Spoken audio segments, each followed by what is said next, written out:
Bonjour et bienvenue dans les interviews du Monde devant soi, votre nouveau rendez-vous hebdomadaire.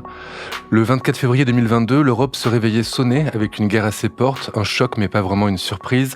Pas vraiment une surprise d'abord parce que les services de renseignement occidentaux avaient repéré les forces russes qui s'amassaient à la frontière avec l'Ukraine. Ensuite parce que cette invasion s'inscrivait dans une logique expansionniste et anti-européenne de Vladimir Poutine. Mais nombreux ne purent ou plutôt ne voulurent le voir. À Paris, mais surtout à Berlin, un aveuglement aux multiples causes et aux funestes conséquences que vous décrivez dans votre dernier livre, Sylvie Kaufmann, Les Aveuglés, comment Berlin et Paris ont laissé la voie libre à la Russie, qui vient de sortir en poche chez Folio. Bonjour madame. Bonjour. Vous êtes journaliste au Monde depuis 1988, vous avez été grand reporter, correspondante à Moscou, en Europe centrale, en Asie et aux États-Unis.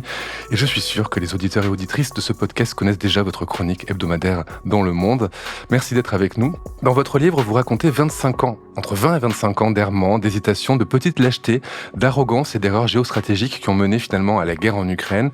Vous montrez combien les facteurs qui ont permis à Poutine de s'autoriser à envahir son voisin sont multiples, évidemment, mais tout de même, il y en a un qui domine, c'est cette complaisance du couple franco-allemand à l'endroit de Moscou. En France pour des raisons stratégiques, géostratégiques et de sécurité, et en Allemagne plutôt pour des raisons économiques, on va y venir. Et c'est vrai qu'à Paris, tous les présidents, à l'exception peut-être de François Hollande, tous les présidents depuis Chirac et depuis l'arrivée de Poutine au pouvoir en 99, d'abord en tant que Premier ministre, tous ces présidents-là ont eu un rapport qui visait à ménager la Russie et qui visait à créer des liens avec Vladimir Poutine. Oui, il y avait même cette phrase qu'on a beaucoup connue dans la bouche d'Emmanuel Macron avant la guerre à grande échelle, mais que j'ai retrouvée dans la bouche d'autres présidents, à commencer par le président Chirac, qui est « il ne faut pas humilier la Russie ». Et ça, c'était une sorte de pensée structurante de la relation franco-russe qui est intéressante à analyser parce qu'il y a à la fois il y a une dimension géostratégique, bien sûr, qui est que la France, se voyant toujours en puissance, puissance nucléaire, responsable d'une certaine manière de l'organisation de la sécurité en Europe, voyait dans la Russie un partenaire qu'il fallait ménager et qu'il ne fallait surtout pas humilier parce que c'était aussi une grande puissance nucléaire, c'était l'ex-super grand de la guerre froide. Et donc, oui, c'est vrai, tous ces présidents de la Ve République, finalement, successivement, ont eu à cœur de ménager d'abord l'URSS et puis la Russie. Nicolas Sarkozy, dans un premier temps, se pose en opposition avec Vladimir Poutine, mais très rapidement, il change de braquet et il tente de créer des relations amicales. Oui, il y a un facteur très franco-français à ce moment-là, c'est la guerre en Tchétchénie, sur laquelle les intellectuels français et les médias, dont mon journal Le Monde, prennent une position très éthique, très droit de l'homme, très en défense des droits de l'homme. Par exemple, l'Allemagne n'était pas du tout dans cette position. Donc, la France, l'opinion publique française est très choquée par ce qui se passe, par la manière dont est menée la guerre en Tchétchénie. Il y a notamment le rôle important qu'a joué André Glucksmann dans la manière dont a réagi l'opinion publique. Et donc, Chirac, au début de son mandat, a même du mal à nouer une relation avec Poutine parce que Poutine est un peu effrayé par cet antagonisme de l'opinion publique française. Oui, il voit d'un très mauvais œil que les Français lui reprochent la guerre en Tchétchénie. Oui, il ne comprend pas. Il trouve que la France est obsédée par la question des droits de l'homme.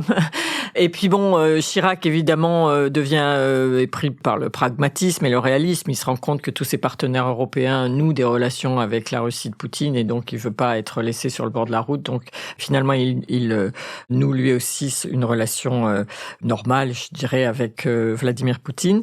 Et Sarkozy, donc, quand il se présente aux élections, lui, justement, joue la carte contraire, parle, évoque de ces dizaines de milliers de morts en Tchétchénie, de la brutalité de la manière dont a été menée cette guerre. Et à même cette phrase, il dit « Je ne serrerai jamais la main de Vladimir Poutine ». Et puis on voit qu'une fois au pouvoir, il change de stratégie, bien sûr. Et il croit justement qu'il pourra influer sur Poutine, qu'il aura suffisamment de pouvoir, de persuasion pour lui demander de mettre fin à la guerre en Géorgie qui s'annonce en 2008 quand les forces russes envahissent la Géorgie. Oui. Alors pas directement, sous bannière anonyme. Non, en fait même assez rapidement, même ouvertement, oui. Et Nicolas Sarkozy est en fait probablement le président qui est allé le plus loin dans la relation avec la Russie parce que, alors il y a cet épisode géorgien que vous citez, donc en 2008, le président géorgien Mikhail Saakashvili tombe dans une sorte de provocation, de piège, envoie son armée intervenir dans une république séparatiste, la petite province de d'Ossétie du Sud. Et ça donne le prétexte aux troupes russes pour intervenir cette fois-ci directement et non plus seulement par proxy. Et donc les chars russes, le 8 août 2008, interviennent en Géorgie par l'Ossétie du Sud. Et Sarkozy, qui se prévaut à ce moment-là, à juste titre, du fait que la France occupe la présidence tournante de l'Union européenne, mène une mission de négociation à Moscou puis à Tbilissi, en Géorgie, pour obtenir un cessez-le-feu, qu'il obtient en quelques jours, mais dans des termes très favorables à la Russie, qui est en position de force, évidemment, puisqu'elle occupe une partie du territoire géorgien.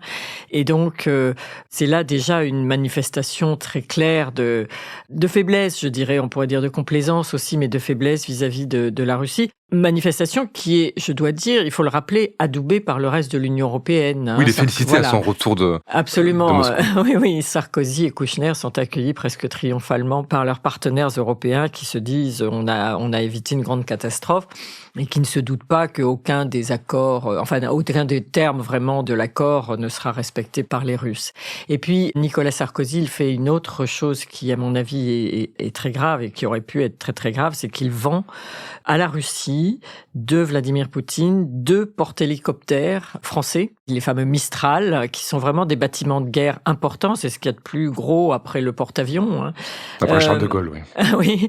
Et donc, il signe un contrat. Il devait même y en avoir 4. On devait en fabriquer 4 pour la Russie. Et c'est François Hollande qui, finalement, annulera la vente de ces 2 Mistral, alors qu'il y en a un qui est déjà en train d'être pratiquement livré, parce que les marins russes sont déjà en formation sur le navire lui-même à Saint-Nazaire.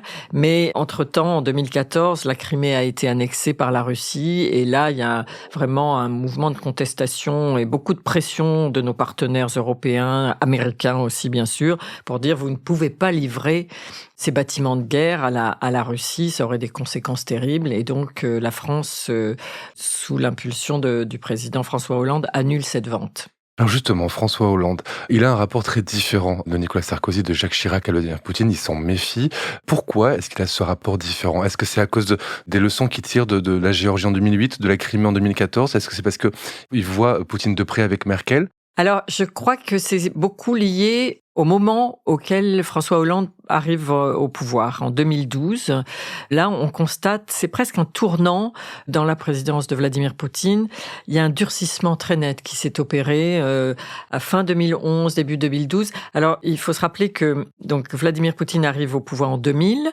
Il fait 2 mandats présidentiels et normalement, la Constitution lui interdit d'en faire un 3e successivement. Donc, il a recours à ce stratagème. Il nomme son allié, son affidé, en fait, Dmitri Medvedev président. Enfin, il le pousse à se présenter à l'élection présidentielle. Il le fait élire président. Et lui se fait nommer Premier ministre, donc de 2008 à 2012. Poutine n'est plus que Premier ministre, mais en fait garde les rênes du pouvoir. Et puis, il se fait réélire président pour un 3e mandat après cet intermède en 2012. Et après, il fera modifier la Constitution pour pouvoir rester jusqu'à 2036, ce qui fait qu'il est toujours là en 2024. Mais donc, à ce moment-là, fin 2011, début 2012, il y a un grand mouvement de protestation populaire, en fait, beaucoup des classes moyennes de Saint-Pétersbourg et de Moscou, qui protestent contre des fraudes aux élections législatives. Et ce mouvement est très, très, très durement réprimé par Poutine, par les autorités. Et on note vraiment un durcissement au moment où Poutine revient au pouvoir en 2012. Et Hollande le rencontre assez rapidement et se rend compte qu'il a en face de lui quelqu'un qui n'est plus le Poutine du début des années 2000, dont on pouvait se dire qu'il cherchait la coopération avec l'Occident et qu'il cherchait sa voie. Et là, il voit qu'il a affaire à quelqu'un, et les signes se sont multipliés en réalité, qu'il a affaire à quelqu'un qui est vraiment sur la voie de l'autoritarisme dur. Alors, donc, il est plus méfiant que ses prédécesseurs, naturellement. Oui. C'est intéressant ce que vous dites sur le changement de Vladimir Poutine, parce qu'en fait, vous racontez qu'effectivement, quand il arrive au pouvoir, il a un premier discours devant le Bundestag en 2001, où tout le monde est très séduit, il a applaudi, il fait son discours en allemand, il propose vraiment un partenariat Russie-Europe. Et puis, vous citez Catherine Ashton, qui est l'ancienne haute représentante de l'Union européenne pour les affaires étrangères, qui, après les négociations de Minsk, dit « Ce que nous avons raté, c'est l'évolution de Poutine. » Pourtant, est-ce qu'on peut dire que Poutine a évolué? Parce que votre chapitre sur 2001, sur le moment où Poutine arrive au pouvoir, vous l'appelez « Opération Séduction ». Est-ce que le Poutine de 2001 et le Poutine actuel qui a tenté de se faire passer pour quelqu'un d'autre, ou est-ce qu'il y a vraiment une évolution selon vous? Parce que quand on vous lit, on a quand même l'impression que cette volonté de grande Russie blanche tsariste, elle est là dès le début. Oui, absolument. Je crois rétrospectivement, alors évidemment, c'est toujours plus facile d'analyser avec 20 ans de recul que quand on a face à soi un homme qu'on ne connaît pas, qui débute comme chef d'État. Mais ça, j'en suis très consciente, hein, la critique est toujours plus facile a posteriori. Mais il y a quand même, et il y avait des gens qui étaient clairvoyants, il y avait des gens qui, notamment en Europe centrale, et de l'Est et dans les pays baltes qui ont vu dès le début quelle était vraiment la trajectoire et l'identité profonde du pouvoir poutinien. Mais il y a notamment une anecdote qui m'a été rapportée par l'ancien président polonais Aleksander Kwaśniewski, qui lui-même était un ancien communiste, réformateur à la fin de la guerre froide, et qui s'était reconverti en social-démocrate bon teint et avait été élu tout à fait démocratiquement président de Pologne à la fin des années 90. Et donc en 2002, en fait, il fait une escale à Moscou en revenant d'Asie et propose à Poutine de le voir de manière informelle. Et c'est 2002, donc, Poutine est là depuis pas tout à fait 2 ans. Et donc, ils ont une très longue conversation, me raconte-t-il, de plusieurs heures dans son appartement au Kremlin, en russe, évidemment, puisque Kwaśniewski avait été formé à bonne école et donc parlait très bien russe. Donc, c'est une sorte de conversation assez fraternelle, si je puis dire, même si elle a lieu entre un Polonais et un Russe. Et donc, Kwaśniewski, qui lui est président depuis déjà quelques années, dit à Poutine, jeune président, quels sont les objectifs que tu poursuis en priorité? Et Poutine lui dit, alors d'abord, mon premier objectif, c'est de rétablir la stature de la Russie sur la scène mondiale, puisqu'elle avait beaucoup perdu pendant la décennie 90, depuis l'effondrement de l'Union soviétique. Et donc, Kwaśniewski me dit, oui, ça, je trouvais que c'était un objectif tout à fait légitime. Et deuxième objectif, je veux recréer la Grande Russie. Et il dit en russe, Великая Россия, et donc dans la tête d'un Polonais, tout de suite, ça sonne comme un avertissement absolument terrible. Il me dit, tous les signaux sont allumés, ça m'a affolé. Et donc, il en parle après à certains de ses collègues européens, ouest-européens, en disant, voilà, Poutine. Mais personne ne fait attention à ça. Au contraire, on lui dit, oui, mais vous, les Polonais, vous êtes obsédés vous êtes des grands brûlés de l'histoire, vous êtes russophobes, vous êtes obsédés par la Russie.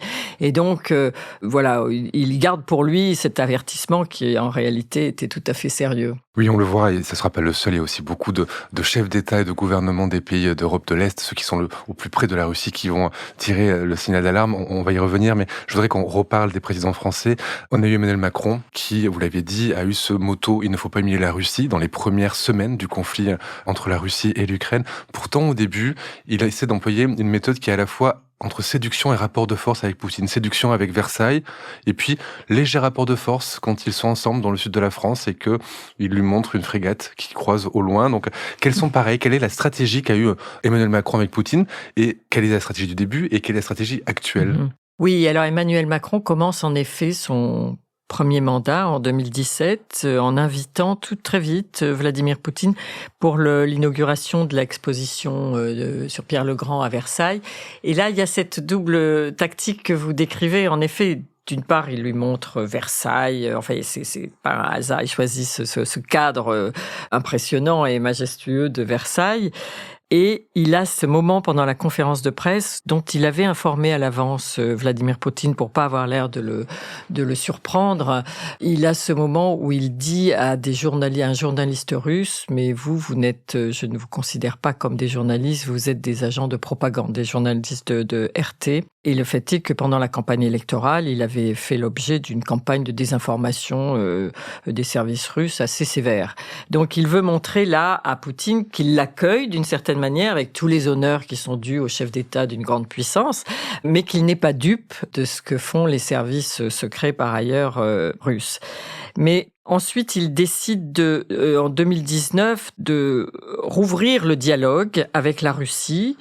Et c'est là qu'il commet, je crois, il surestime son pouvoir, je crois, de conviction et de séduction sur Poutine, ou bien peut-être il sous-estime la capacité de Poutine à résister à ce genre d'opération.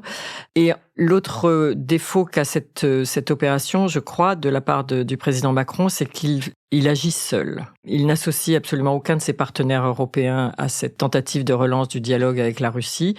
Il n'en informe même pas Angela Merkel, qui est quand même le partenaire le plus proche et en plus qui est la chancelière d'un État qui a une relation assez privilégiée avec la Russie. Donc et bien entendu, il n'en parle pas du tout non plus aux Polonais, aux partenaires européens d'Europe centrale qui, eux, considèrent qu'ils savent ce que c'est que la Russie.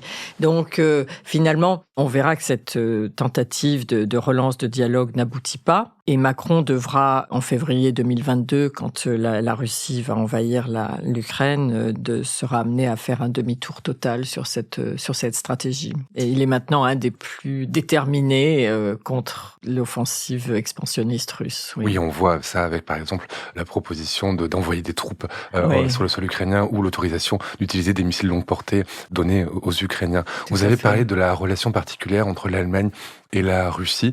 Il y a toujours des mots en allemand pour désigner les concepts. Là, il y en a un, c'est la Sonderbeziehung, une relation particulière. Oui. Cette relation particulière entre Berlin et Moscou, vous dites qu'elle est faite d'un mélange de gratitude et de culpabilité. Oui. C'est une relation vraiment passionnante et fascinante. Et je veux dire, c'est une chose, quand j'ai fait cette recherche pour ce livre à Berlin, c'est quelque chose que je n'avais pas soupçonné à quel point cette relation germano-russe était profonde. C'est-à-dire, on connaît toutes ces diverses déclinaisons historiques, positives et négatives, parce que finalement, ce sont quand même deux pays, deux grandes nations européennes qui ont produit les deux terribles totalitarismes de l'Europe, le stalinisme, le nazisme et le stalinisme.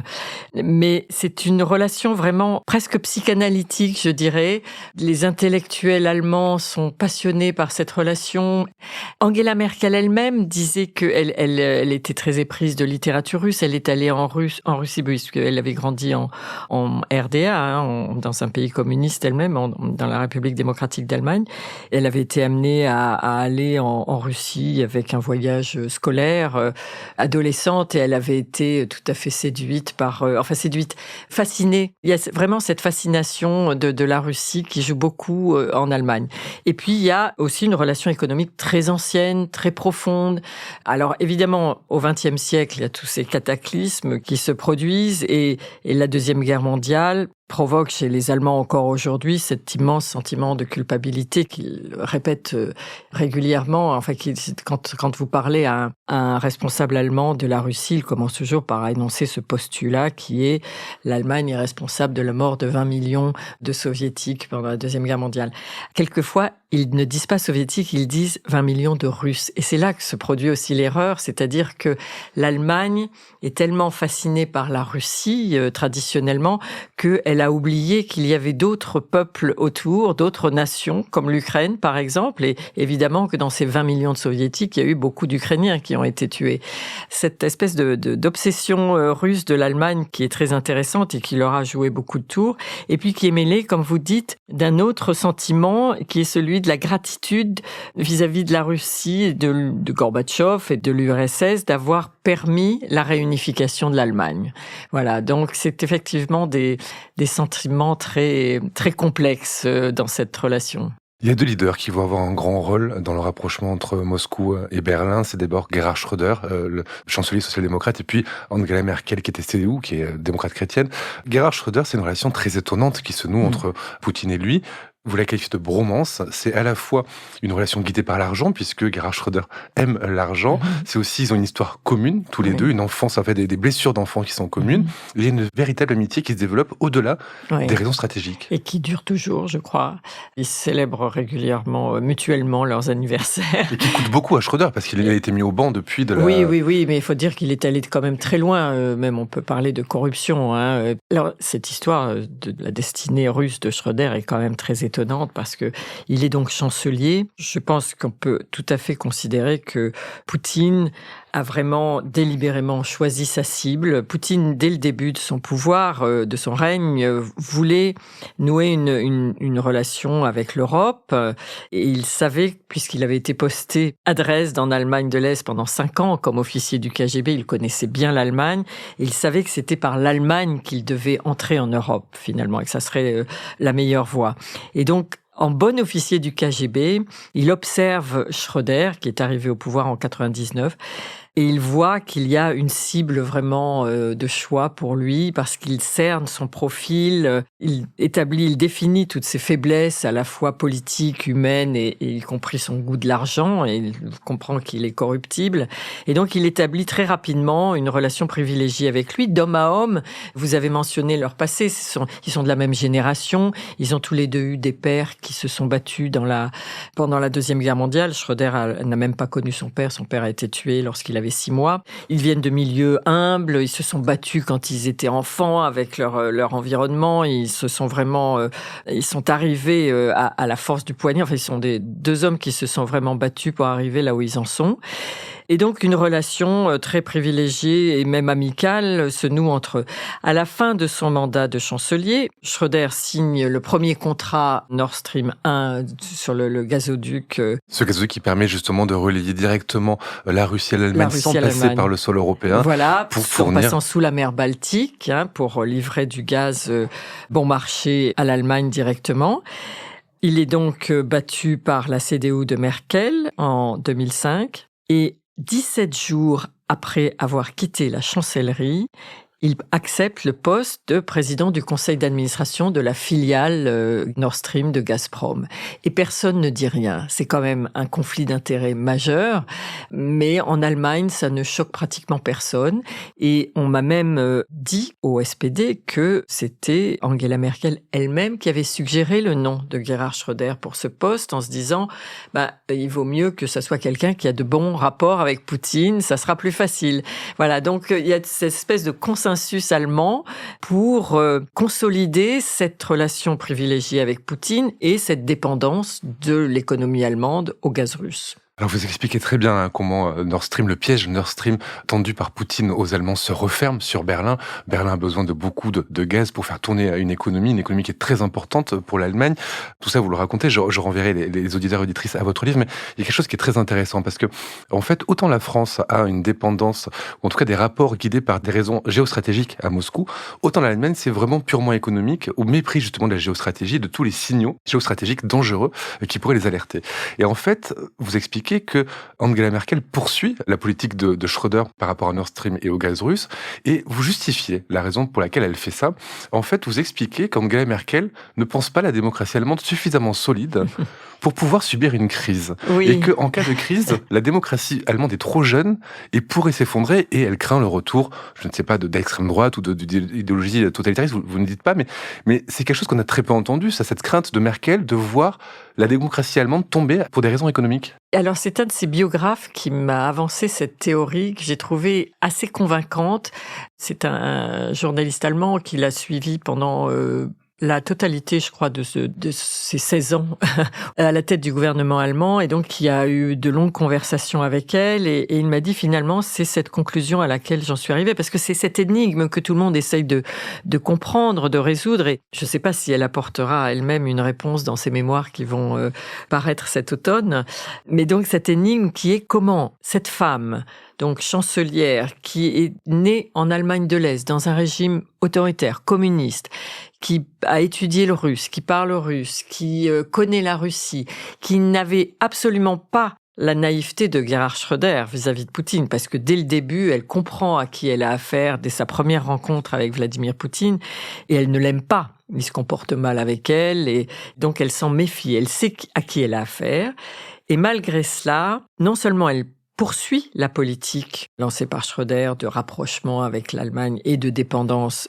avec la Russie, et de dépendance du gaz russe, mais elle l'accentue, elle l'aggrave, puisque dans les 16 ans où elle a été chancelière, le taux de dépendance de l'économie allemande au gaz russe est passé de 33 à 55%. Donc cette énigme, c'est comment est-ce qu'elle a pu sciemment prolonger cette expérience à ce point. Et donc, cette théorie que je trouve assez convaincante est que elle se disait, sa priorité était d'assurer la prospérité du peuple allemand en se disant, tant que ce peuple est prospère, il ne provoquera aucun trouble, il sera solide, la démocratie restera solidement ancrée dans notre pays. J'aimerais lui poser la question, j'ai pas pu la voir, mais c'est une théorie que je trouve assez intéressante parce que sinon on ne voit pas la vraie réponse. Et c'est vrai que En revanche, on voit très nettement que la priorité politique d'Angela Merkel a été d'assurer la croissance économique et la prospérité de son pays, c'est vrai. Et pourtant, avec une certaine conscience, vous décrivez les négociations pour les accords de Minsk dans le format Normandie. On la voit se battre contre Poutine avec beaucoup de volonté, avec beaucoup plus d'acrimonie que ses homologues masculins. Et c'est quelqu'un qui est, justement, en raison de son passé, qui est très attaché aux droits de l'homme. Elle-même, sa foi démocratique ne peut pas être contestée, ça c'est vrai. Et le sujet des droits de l'homme est probablement plus important pour elle que pour d'autres dirigeants de sa génération, occidentaux. Mais elle a cette double position, en effet, sur la Russie. Rappelez-vous qu'elle a, à propos des droits de l'homme, elle a accueilli Alexeï Navalny quand il a été empoisonné. Il avait été donc victime d'un empoisonnement qui l'avait rendu très très gravement malade et elle a obtenu de Vladimir Poutine qu'il le laisse venir en Allemagne pour être soigné et malheureusement il a décidé une fois qu'il était soigné de repartir en Russie et où il a été emprisonné immédiatement et où il est mort l'année dernière. Mais donc elle avait tout ça à cœur. Je ne sais pas si Schröder aurait fait la même chose, voilà, pour Navalny. Mais je crois que c'est vrai qu'elle voyait pour l'intérêt de son pays la poursuite de cette politique de rapprochement économique et de dépendance du gaz russe. Qui était aussi guidée par une théorie, une doctrine qui était celle de l'Ostpolitik, donc une politique étrangère tournée vers l'Est. Alors, Nord Stream, c'était là pour aider l'industrie allemande à se développer sous la pression des patrons allemands. La guerre, en février 2022, change tout. L'Allemagne doit revoir ses plans et doit revoir son rapport au gaz russe. Il y a toujours quand même un grand tropisme pro-russe en Allemagne, parce que vous racontez combien le SPD, les sociodémocrates, sont pro-russes. En France, c'est plutôt à droite pour d'autres raisons, mais est-ce que l'Allemagne a réussi à faire un inventaire sur son rapport à la Russie, ou est-ce qu'il y a toujours les mêmes influences encore au sein du personnel politique ? Alors, il y a deux facteurs importants que vous venez de citer, en effet, dans cette relation entre l'Allemagne et la Russie. C'est d'une part le lobby industriel, et c'est vrai que pour Merkel, dans sa volonté de continuer à assurer la croissance économique de son pays, le poids de l'industrie allemande et des responsables, des dirigeants de l'industrie allemande était très fort et a vraiment beaucoup pesé. Et le deuxième facteur que vous avez cité, c'est l'Ostpolitik, donc qui était la politique de rapprochement avec l'Est, de dialogue avec l'Est, du SPD, des sociodémocrates entamés par Willy Brandt pendant la guerre froide. Et cette Ostpolitik est vraiment une sorte de totem pour les sociodémocrates allemands, dont ils n'arrivent pas à se débarrasser, dont ils n'ont pas trouvé le substitut pour les nouvelles conditions, les nouvelles circonstances, le nouvel environnement géopolitique dans lequel on se trouve maintenant.